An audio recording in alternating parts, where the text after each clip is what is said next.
I've been trying to visit this country for over a decade, but each time I came close, my plans ended up falling through.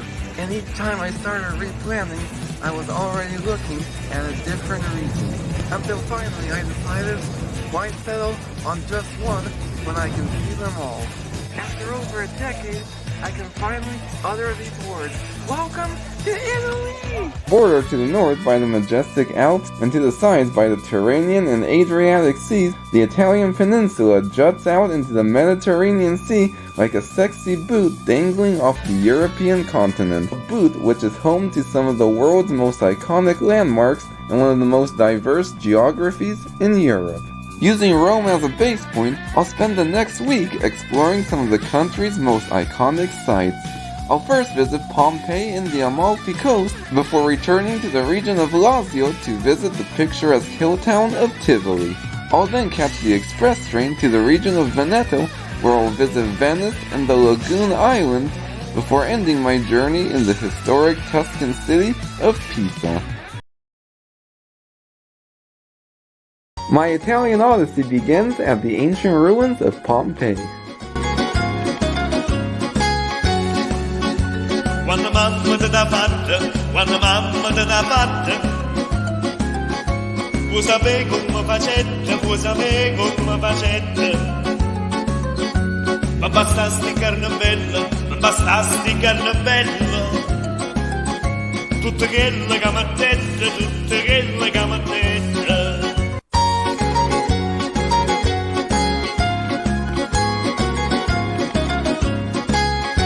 It was the year 79 AD when what is arguably the most infamous cataclysm in world history took place, the eruption of Mount Vesuvius.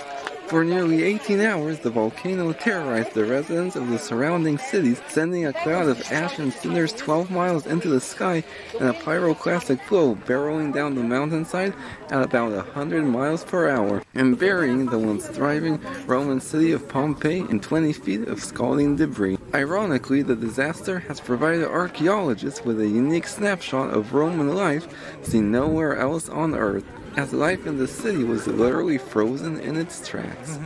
The city remained buried in the ash for nearly 2,000 years, and that's because before the eruption, Pompeii actually wasn't a landlocked city, it was a coastal city. So for years, archaeologists were searching for Pompeii along the coast, and it was only discovered in 1748 by complete accident during a surveying operation. Although most famously associated with the Romans, the city actually had its origins in the 8th century BC with a Bronze Age culture known as the Oscans. It was later settled by the Greeks, Etruscans, and Samnites before finally coming under the influence of the Romans around 290 BC and eventually becoming a Roman colony in 80 BC. And it was under the Roman period that the city truly prospered, blossoming into a booming city of 20,000 people and one of the Mediterranean's most important trade ports, complete with bars, baths, and brothels. Contrary to popular belief, the majority of people survived the eruption. For this reason, they were able to leave behind records of exactly what happened. But the ones who did perish from the world's most famous volcano would have had women hired specifically to mourn for them. Poor Pompeians, they were totally unaware that that was a volcano. They thought it was a regular mountain. They knew about earthquakes. In one of these tiny ruins, the archaeologists discovered two bodies. One was the skeleton of a gladiator, because the bones were still wearing the metal pieces of an armor. He was together with a rich lady, because the other skeleton had a lot of jewels on it, so little skeleton. A wealthy woman having an affair with a gladiator. 2000 later, we are still gossiping about that being found here. If you give a look to the size of the doors and the doorways, you can see that these doors are not so big, after all. That is because ancient people were much smaller than we are. That goes for the gladiators as well. The gladiators not only were short people because everyone was much shorter, gladiators were also supposed to be slightly overweight. I know that it's kind of different from how we picture gladiators now. If I say gladiator, I guess most of us think about tall men, broad shoulders, all the abs, nothing like that. Gladiators were short people and overweight because while they were fighting, if they were hitting the muscle, it would have taken a longer time to heal. Yeah, those gladiators were really popular with the ladies. Not everything was small.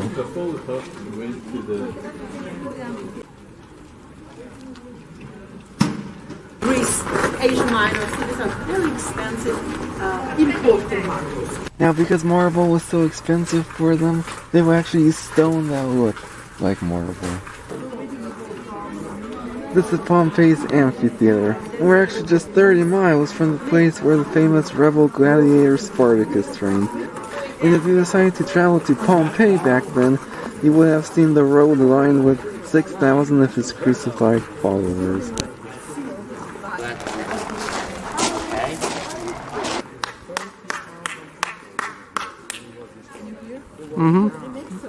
Totally fine to go around scratching the walls because walls were like public billboards. If you have no television, no radio, no internet, no newspaper, if you want to tell something to people, your easiest option is to leave something like that. So that was quite common. If you do that now, you get arrested just to make sure that you don't. The people in Rome must not have newspapers and televisions then. Imagine that Roman was a very patriarchal society. Men parts like that were a symbol of fertility and wealth and strength and power. That was turned into a lucky charm. Thousands of them were found around Pompeii. You wouldn't believe how many we have. We did not have the whole sewer system yet. Chamber pots simply dumped on the street. At that time, they were just baking bread. Here we have an excellent example of a Roman road. Now every mile they will actually place a stone to serve as a mile marker, and that's actually where the word milestone comes from. You can actually still see some of the original cart ruts, but until the arrival of Napoleon in the 1790s, all traffic, including foot traffic, flowed the British way. Plenty of items were found, whatever they had in their homes, shops were frozen in time to the buildings. And traces of food have been soaked in by the terracotta jars. Archaeologists were actually able to understand what the Pompeians were about to eat. This was called thermopolium. It's a combination of two Greek words. Thermos, that means heated or hot. Polium, many things. Many hot things were sold in here. This is the first kind of fast food ever made in history. Most of the fast food places were selling soups. We have few recipes. Rotten anchovies. We have bread from 2,000 years ago. That is just very black because it was turned into charcoal. Not even by the eruption, but by the oven. People were baking. They forgot the bread. One of the most notable things about Pompeii is that it's one of the only Roman cities where the houses have been preserved. And this actually would have been the courtyard and garden, the side where the family would live, while the slaves and servants would live on the side that had the noise and pollution. Couples would have slept in separate rooms. From a river that is 100 kilometers long. They had never seen anything like that in Rome. They didn't know what that was about. She was more expensive than the average girls working. As a way to Curtain stores. If you give a look to any of the walls, you are going to find little scratches. Bructus was here with his friends. Enjoy this time here. First time in the world. These frescoes here actually advertise the different services that the girls and sometimes guys offered. Where's the foot fetish one? That's what I want to know. I will come after you. Now, just like today, there would have been streets that were pedestrian only, and it was also common to have shops and houses in the same building or next to each other. Maria, the cheapest. Mirina was the best. She had 5 stars. Actually, the girls working here were mostly slaves. They were not here by their own free will. They had a pimp. The Latin word for pimp was leone. Now, lupanare actually meant the house of lupe. That's the word for prostitute in Latin. Lupa. Lupa, both in Latin and still in Italian, means she-wolf. The mythical founder of Roman history and brother, abandoned on the Tiber River by their mother, found by a she-wolf. Took care of them, basically them. You can imagine it's not real. It's a wild animal was so nice and she was my babies. She might have been a different kind of she-wolf. Oh, that makes sense. Even if we're not far away from the brothel, this really has absolutely nothing to do with that. it's a lucky charm. Turcy właśnie były Greco-Roman, to Grecy może ładniej budowali, bo właśnie tamte takie bogatsze były.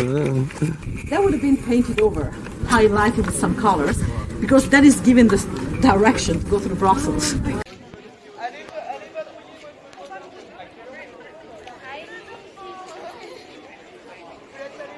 Legal trials.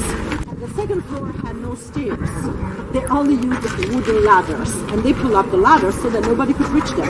It was a safety system. I'm going to be up here, nobody can come and kill me. Now, if you're wondering why we haven't seen such obscene material in any of the other Roman sites we visited, that's because Pompeii was actually destroyed before Christianity had a chance to reach it. So this is one of the only Roman sites in the world where the pagan culture has been preserved.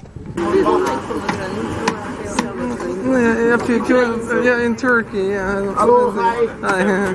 I'm now traveling along the world-famous Amalfi coast to the picturesque village of Positano.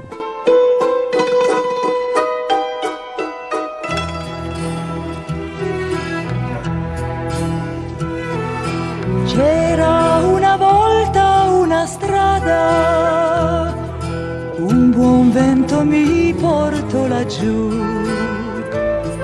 E se la memoria non mi inganna, all'angolo ti presentasti tu.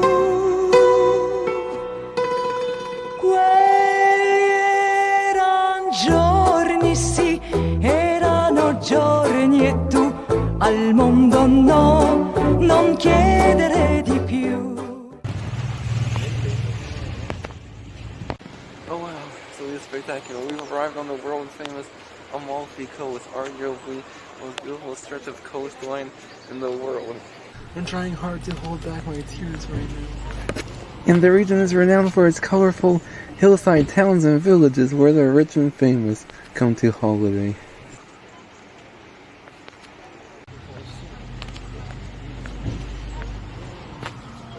Mamma mia! Don't like the paper. The tradition here is to cover the domes of the churches, the bell towers with ceramic tiles. Exclusive resort that we have to protect the area, because the enemy always came from the sea, and the enemy trading relations with the Orient, importing exotic products made with the lemons, right? Tower down below, one of the watchtowers. Along here we have 13 villages. People were only fishermen or farmers. Further down, cultivating the lemons and the vineyards on terraces. Not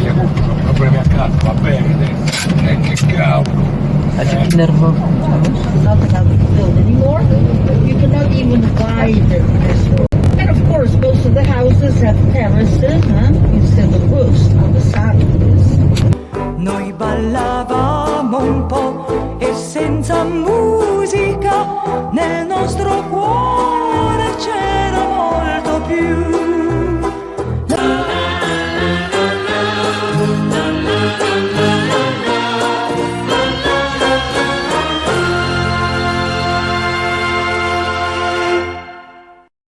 Oh wow, it's absolutely incredible. We're in the beautiful village of Positano on the world-famous Amalfi coast. And perched on the slopes of Monte Latari, the town developed in the 9th century around the Benedictine Abbey. From the 15th to 17th century, it was a wealthy port and market town, but in the mid-19th century it had fallen on hard times, and more than half its population left for America. Then, by the 1950s, the town began to blossom into a popular tourist hub thanks largely to a first-hand travel essay published by American author John Steinbeck. It wouldn't take long for Positano to grow from an impoverished fishing village into an international fashion center and one of the world's most popular luxury resort destinations. But the potential of the Amalfi Coast was seen much earlier. Prior to becoming a commercial port and a luxury tourist hub, the area was home to the Romans, who as early as the 1st century BC, like their modern counterparts, constructed luxury villas along the picturesque coast. Italian kings would also occasionally crash here.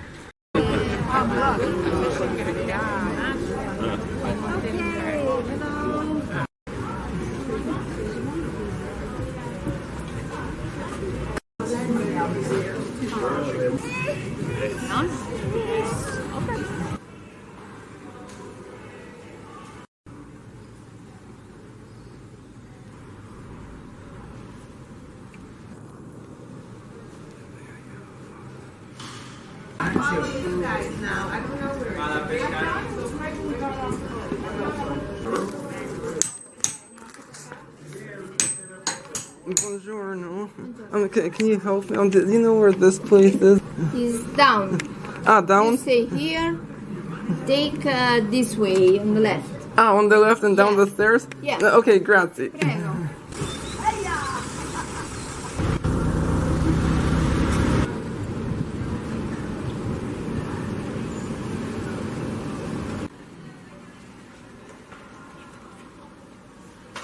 This is the Church of Santa Maria Assunta, site of the original Benedictine monastery the town was built around. The present bell tower and interior date from the 18th century, but the church itself was constructed in the 12th century to house a sacred Black Madonna icon that was stolen from Byzantium. According to local legend, the icon was aboard a cargo ship that became stuck off the coast when the winds died. The icon allegedly delivered itself in the ship to Positano, and the residents chose the Virgin Mary as their new patron saint.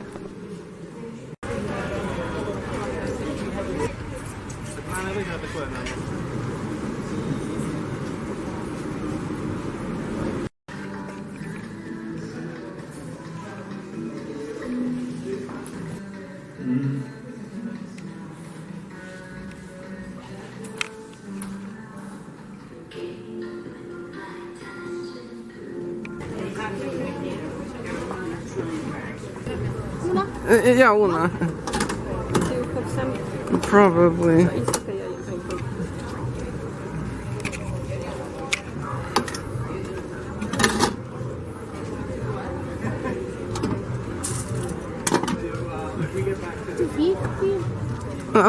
It's okay.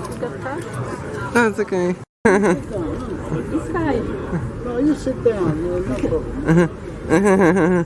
Grazie, arrivederci. Yeah, it was good.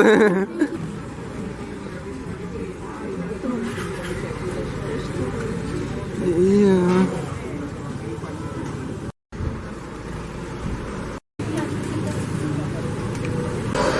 A shop for no owner. I won't ever.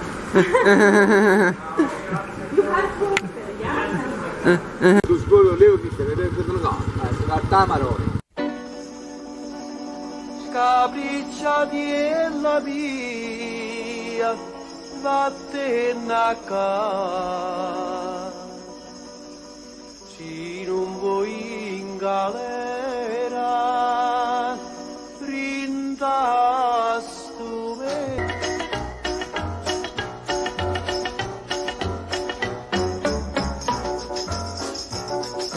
Come t'allaccia dica non è cosa, quella non è per te, quella è un'ampesa, che ben a te che è bella e qui è una rosa, si può sapere che chiagneranno scusa, lasciala sento a me, che non è cosa.